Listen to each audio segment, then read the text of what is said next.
All right, welcome back. This is Unit 3, Video 3. Last time we were together, we looked at the French and Indian War and kind of the end results of the war with the Treaty of Paris in 1763 and King George III coming to the throne.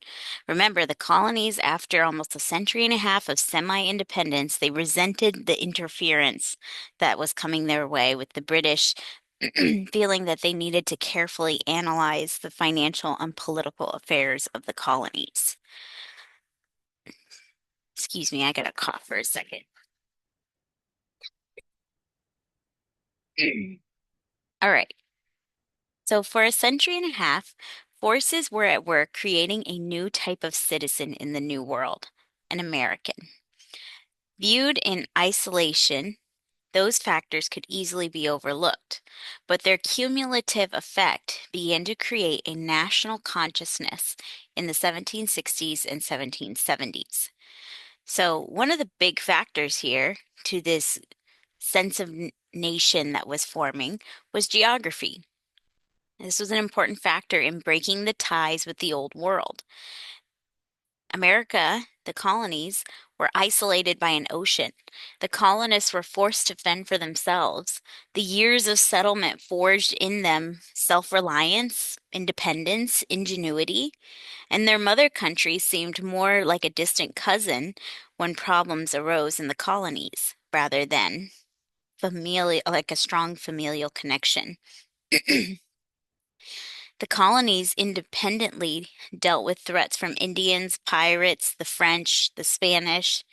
Britain did not take an active role in the defense of the colonies until King George's War in the 1740s. So the way the land was settled also helped shape Americans' attitudes. Private ownership of property was an attractive incentive for settlers from Europe. And a man who owned property had a stake in society, and on his land, he was the master of all he possessed. This power gave him greater independence and a broader horizon than his father would have had in the old country.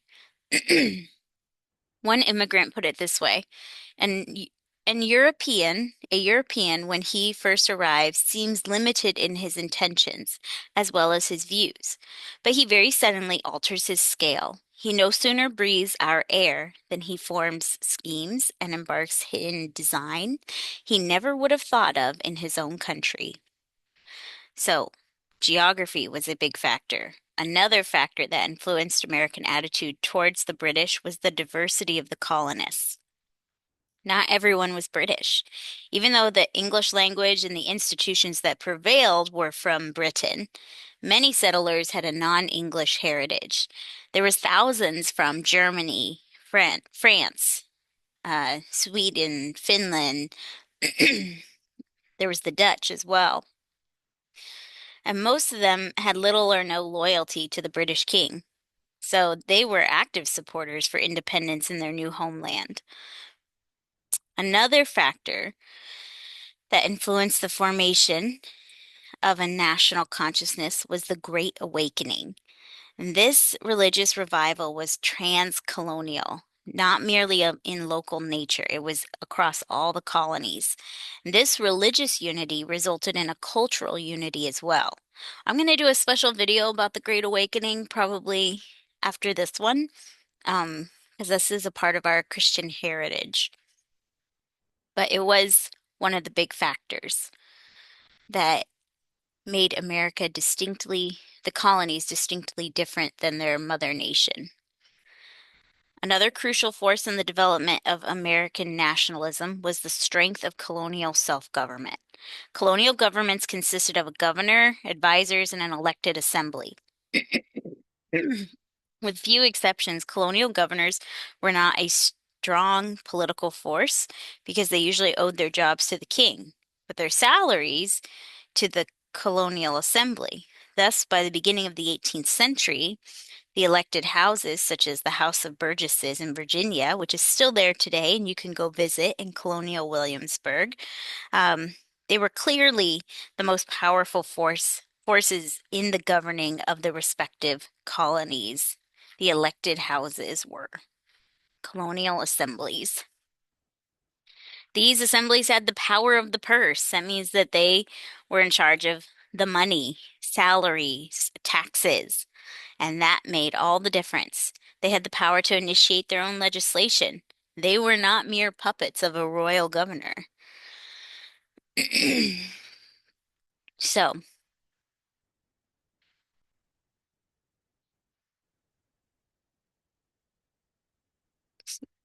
so following the French and Indian War, many forces that shaped America's growing sense of a nation would be magnified by their sense of confidence and optimism.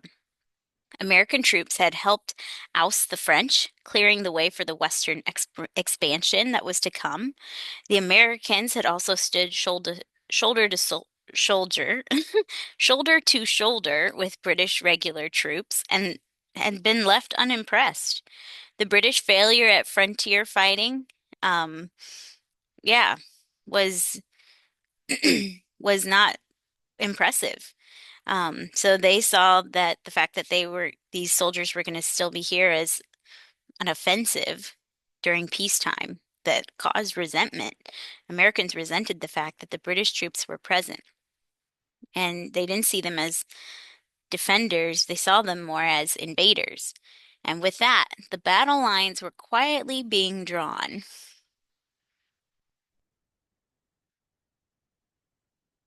So you have the formulation of a new cultural identity happening. Then you add taxes and tensions. This is an important grid to know. These are the four main acts and moments that the British really created a rift with the colonies. So I kind of gave you what the English saw the proclamation as versus what how the colonies perceived it. So after the French and Indian War, the relationship between Britain and the colonies changed significantly. Although British troops had helped eliminate the threat of French domination, the successful conclusion of the war decreased colonial dependence on Great Britain. Increasing attitudes of independence and even hostility to Britain reflected the heritage of self-government in the colonies. At that same time, you also have attitudes in Britain were changing towards the nation's colonial offspring.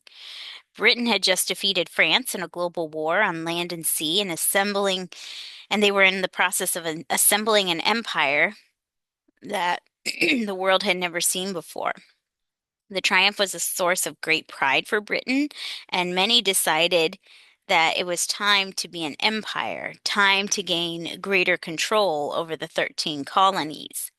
And one parliamentary act after another, during the 1760s and 1770s, the British pursued a policy of coercion instead of cooperation, and that was a costly mistake.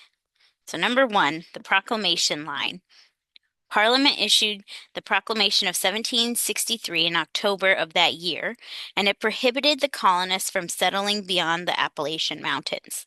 The British government viewed this proclamation line as a way to diminish conflict with the Indians. American colonists, however, denounced it as interference with local government. It denied westward expansion into the land that the colonists viewed already as their own. And so, nevertheless, expansion continued. There was little concern in America for a law passed halfway around the world. They really didn't think that they could implement it. And settlers were land hungry, so they defied the prohibition and pushed on into forbidden territories. The second one, the Sugar Act. This is probably one of the more famous ones you know about.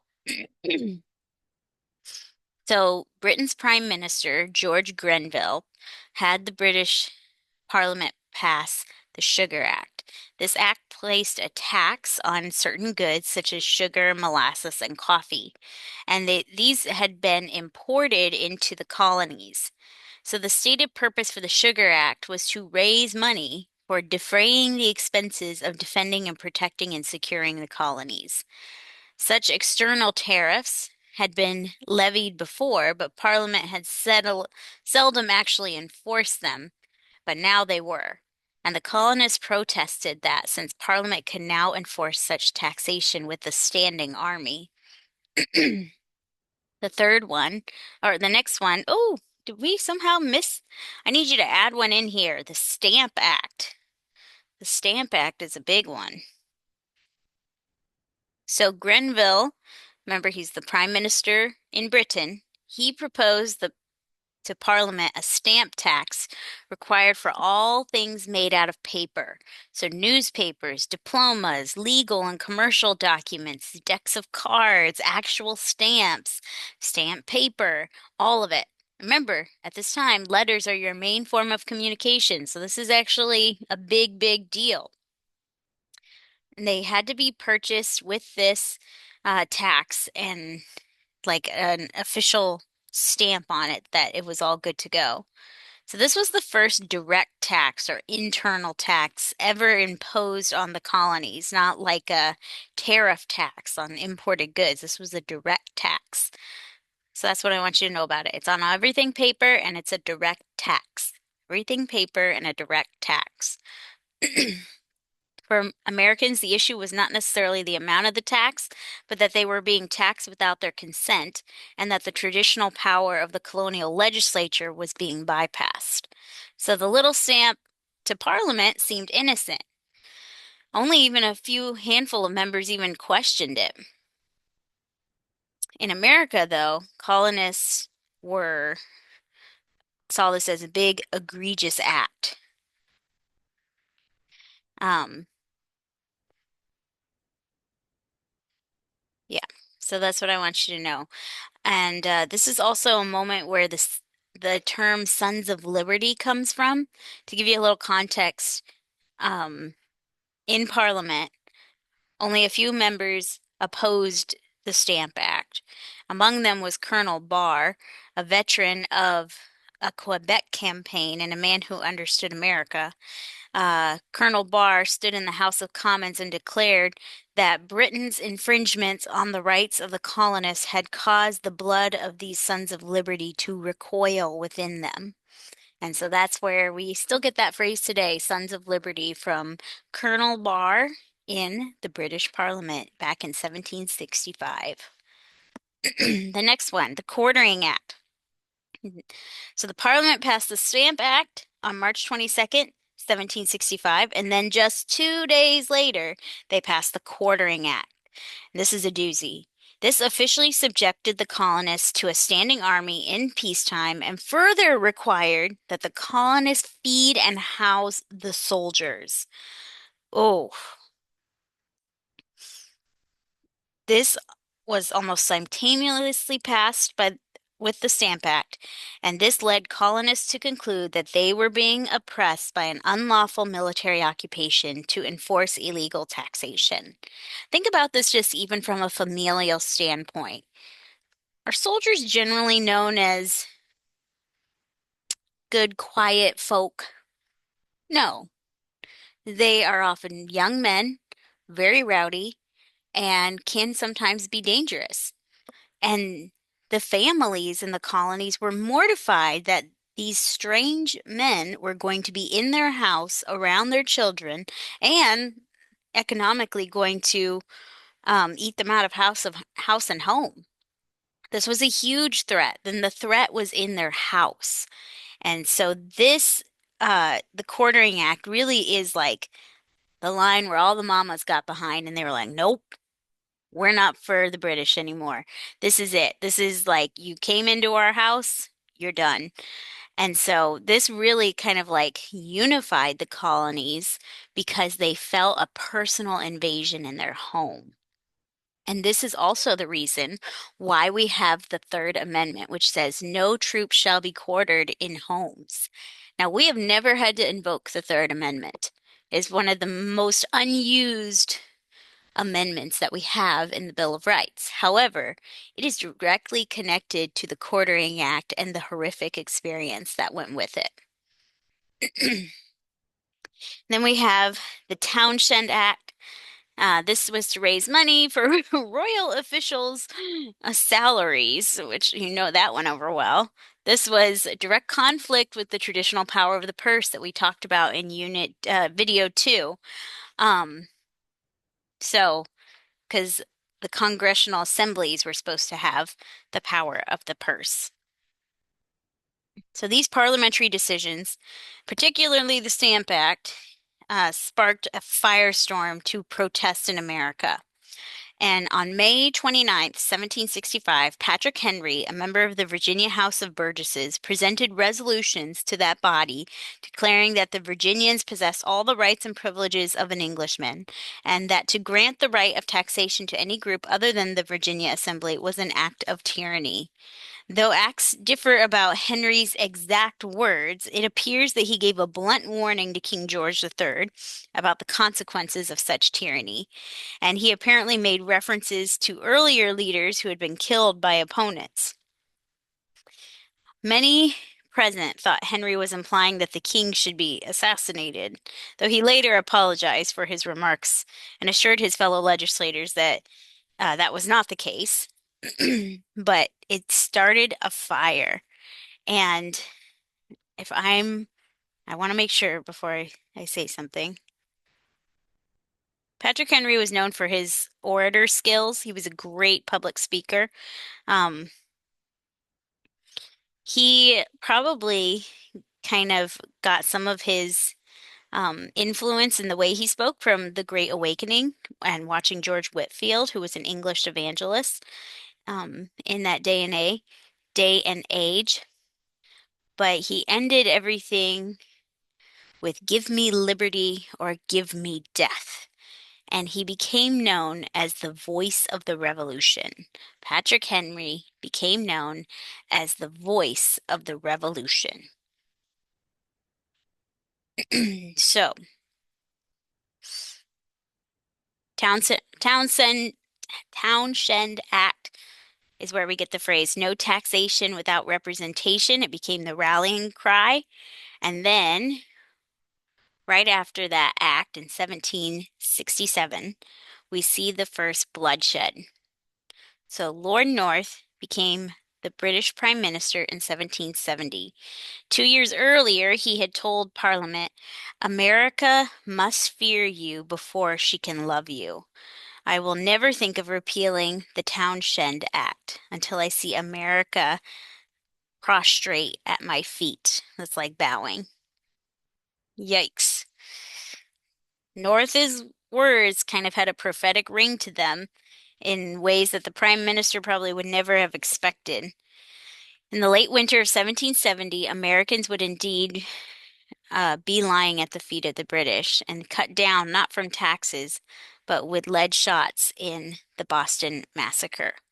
So, with the arrival of 1,000 British troops in Boston in 1768, the atmosphere in the city had grown very tense, almost like palpable tension. It was ready to explode. And so the sight of the British force and its fleet of warships overseeing a city at peace irritated the Bostonians and outraged the rest of the colonies.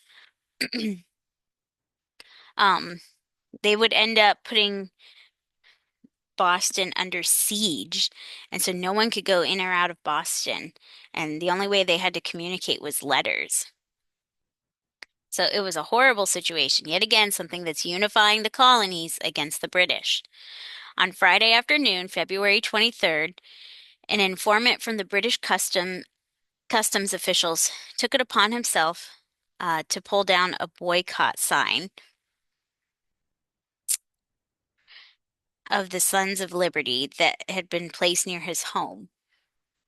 A small crowd had gathered and began hurling stones and exchanging insults with him. He retreated to his house, vowing revenge, when all of a sudden a rock smashed through his window, hitting his wife. The informant took his musket and fired into the crowd and killed an 11-year-old boy. Over the weekend, a blizzard struck Boston, so it was not until Monday that the funeral procession could make its way through the snowdrift to bury the boy. Despite the February cold, tempers were hot. By the end of the week, a few minor confrontations between dock workers and British soldiers heightened the tensions. and the soldiers vowed to settle the score.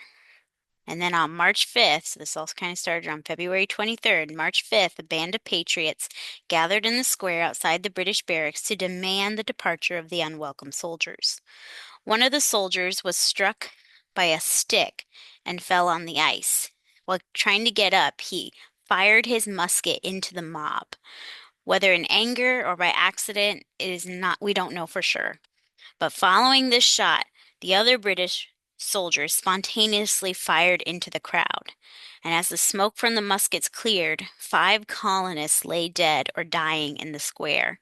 Several others were also wounded, and among them was Crispus Attucks, a former slave. As news of the shooting spread, many in Boston were wild with anger. Soon the event was being called a massacre. Several months later, after the tempers had cooled somewhat, 9 British soldiers were placed on trial for murder. One of the attorneys defending them was Samuel Adams' cousin, John Adams.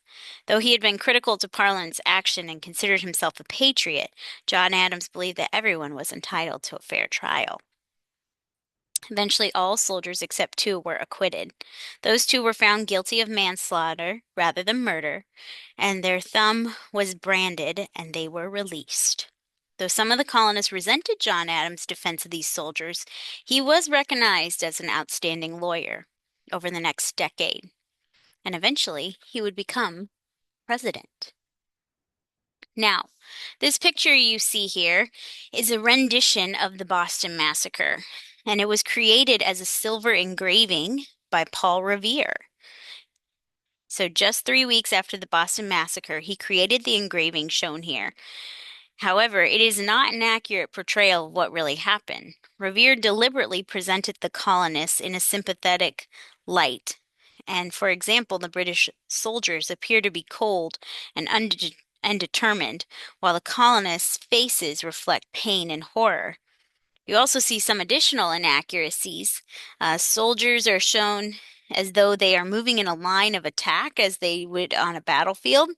In reality, the scene was chaos, and the soldiers were separated from each other. Way up in the window area where that cloud of dust is, you see kind of like a sniper is shown in a second-story window. That wasn't real. On the right of the engraving is a building Revere labels as Butcher's Hall. It was actually the location of the British government office, the Customs House. So that was a purposeful kind of slur. And then the British commander, Captain Preston, appears to be giving the order to fire by waving his sword. In truth, he was trying to calm the situation and gave no such command. So this is definitely propaganda for the colonist side, but it is probably one of the most famous pieces of propaganda from the Revolutionary War.